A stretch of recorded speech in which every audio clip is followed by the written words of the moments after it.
il est important de communiquer en entreprise? On communique pour intégrer le changement. Il y a des modifications dans le système, il y a des choses qui se passent, il y a des choses à modifier. Il faut communiquer pour que le changement soit accepté. Si on ne communique pas, il n'y aura pas de changement qui soit acceptable. On communique également pour donner des directives utiles pour que les tâches soient exécutées de la façon la plus efficace. On doit communiquer pour que les tâches soient exécutées de façon efficace. On communique pourquoi? Pour créer une adhésion. Si on ne communique pas, qu'on reste silencieux, il n'y aura pas d'adhésion. Donc la communication est importante pour créer l'adhésion, pour créer la motivation et pour créer l'intégration des équipes et enfin susciter leur engagement. Et je dirais que ce cas est plus facile quand on veut comprendre la communication. On n'a qu'à prendre nos familles et nos enfants.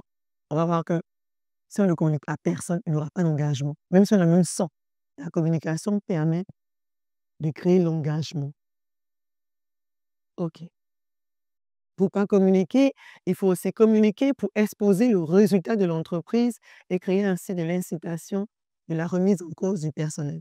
On communique également sur les résultats de l'entreprise. C'est important pour que les gens sachent leur contribution, leur valeur ajoutée. On communique pour ces choses, pour créer une stimulation. Et les gens sont stimulés quand ils savent leur contribution aux résultats.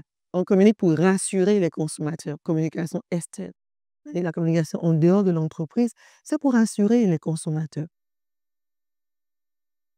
On a des raisons de communiquer, on a des raisons d'améliorer notre communication.